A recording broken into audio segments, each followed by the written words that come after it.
স্বামী অবজোজানন্দজি রচিত প্রকৃতিং পরমাম গ্রন্থটি থেকে পাঠ করছি।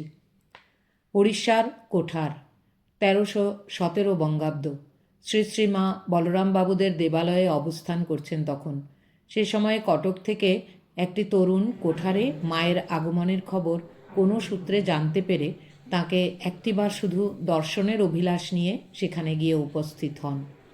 তরুণের নিজেরই উক্তি, পূর্বে একটা মোটামুটি ধারণা ছাড়া শ্রী শ্রী মা কিংবা শ্রী শ্রী ঠাকুরের সম্বন্ধে বিশেষ কিছু জানিতাম না বা কোনো পুস্তকেও পড়ি নাই। কিন্তু তথাপি কটকের এত কাছে কোঠারে মায়ের অবস্থান সংবাদ তাকে খুবই ব্যাকুল করে তুলেছিল। একবার যদি দর্শন মেলে সারদা দেবীর। ব্যাকুলতার প্রেরণাতেই তিনি কোঠারে না গিয়ে থাকতে পারেননি।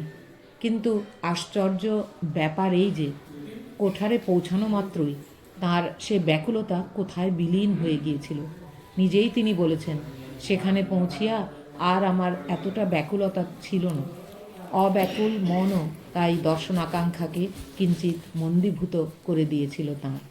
যুবকটি বলরামবাবুর দেবালয়ে উপস্থিত হওয়া মাত্রই সর্বাগ্রে প্রসাদ পেতেই চলে গিয়েছিলেন, মাকে প্রণাম করতে নয়। প্রসাদ পাওয়ার পরেও বসে নিশ্চিন্তে গল্পগুজব করছিলেন বহির্বাটির একটি কক্ষে। স্থির হয়েছিল বিকালে যাবেন মাতৃচরণ দর্শনে। যে ছেলেটি কটক থেকে এসেছে মা তাকে ডাকছেন, সে এখন প্রণাম করে আসবে। সহসা বলরামবাবুর পুত্র রামবাবু এ কথা বলতে বলতে এসে বৈঠকখানায় প্রবেশ করেন। সেখানে উপস্থিত কৃষ্ণলাল মহারাজ জানালেন, তিনি ছেলেটিকে বলেছেন যে সে বিকালে মাকে প্রণাম করতে যাবে। রামবাবু তাতে জবাব দেন, না, মা অপেক্ষা করছেন। ছেলেটি দর্শন করে আসলে তিনি খেতে যাবেন। ছেলেটি অগত্যা গাত্রোত্থান করেন এবং রামবাবুর সঙ্গে গিয়ে শ্রী শ্রী মাকে প্রণাম করে ফিরে আসেন। অবাক কাণ্ড, মায়ের সঙ্গে তার কোনো কথাবার্তাই হয়নি। নেহাত কর্তব্য সম্পাদনটুকুই মাত্র হয়েছিল তখন। ততোধিক বিস্ময়কর ব্যাপার এই যে দর্শনার্থী ছেলেটি মাত্র সেই প্রণাম জানানো পর্বটি সমাধা করেই সন্তুষ্ট চিত্তে পরের দিন ভোরেই কটকে তাঁর বাড়িতে ফিরে গিয়েছিলেন। কটকের বাড়িতে প্রত্যাগত যুবক পুনরায় ব্যাকুল হয়ে ওঠেন। কে যেন দারুণ জোরে বুকের মধ্যে টানছেন। বাড়িতে তিষ্ঠানো দায় হয়ে পড়ল। আবার কোঠারে। কিন্তু কোঠারে এসেই সেই পূর্ববৎ, যেন কোনো টানই বোধ করেন না, কোনো ভাবের ব্যাকুলতা নেই। আছেন 2-4 দিন এমন শুষ্কচিত্তে কাটাবার পরে একদিন সকালে শ্রী শ্রী মায়ের দর্শনে গিয়ে তাঁকে নিবেদন করেন, মা, কাল সকালে আমি বাড়ি যাব। তৎক্ষণাৎ উত্তর শুনলেন যুবক, আচ্ছা, কাল থেকো, পরশু যেও। শ্রী শ্রী মায়ের মুখের এই আদেশ শোনা মাত্রই যুবকটি ক্ষণকালও সেখানে না দাঁড়িয়ে বাইরে চলে আসেন। কিন্তু মায়ের অকস্মাৎ এমন নির্দেশ জ্ঞাপনের কী উদ্দেশ্য তা তখনও পর্যন্ত তাঁর অজ্ঞাত। তিনি আদৌ কৌতূহলীও ছিলেন না সে ব্যাপারে। নির্বিকার শান্ত তরুণ।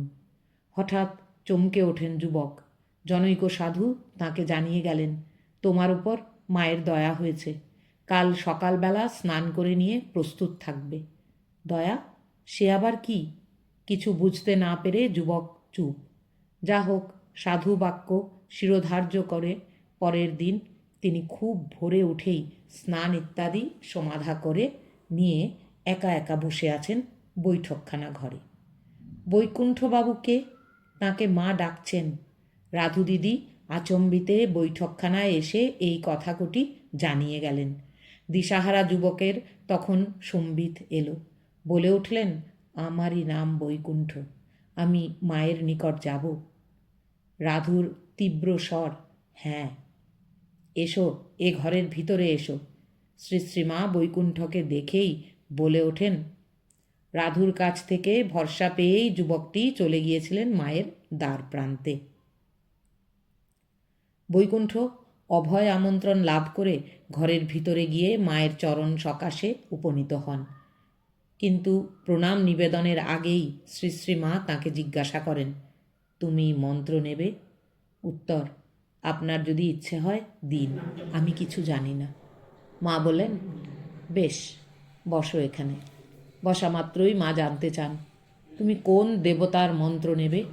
তেমনি অসংকোচ সরল জবাব, আমি কিছুই জানি না। সুপ্রসন্না জ্ঞানদা সারদা উত্তম গুরুভাবে আবিষ্টা তখন স্নেহমাখা কণ্ঠে মন্ত্রোচ্চারণ করে বৈকুণ্ঠকে তৎক্ষণাৎ বৈকুণ্ঠ সাক্ষাৎকার করিয়ে দিয়ে বলে দিলেন, তোমার এই মন্ত্রই ভালো।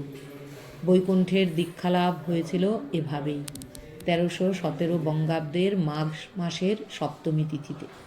অযাচিত করুণাধারা বর্ষণে কটকের আগন্তুক অজ্ঞাত অখ্যাত যুবক বৈকুণ্ঠের হৃদয় ক্ষেত্রটি কতখানি উর্বর হয়েছিল তা আমরা বলতে পারব না, কিন্তু আমরা জানি সেই ভাগ্যধর তরুণকে উপলক্ষ করেই জগৎ পাবনী গুরুশক্তির পরম আশ্বাসবাণী একদা উচ্চারিত হয়েছিল, আমার উপর ভার দিয়ে নিশ্চিন্ত হয়ে থাকো। আর এটা সর্বদা স্মরণ রেখো যে তোমাদের পেছনে এমন একজন রয়েছেন যিনি সময় আসলে তোমাদের সেই নিত্যধামে নিয়ে যাবেন। यथा अग्नेर्दाहिका शक्ति रामकृष्णे स्थिता हिया सर्वविद्या स्वरूपां तां शारदां प्रणमाम्यहम्।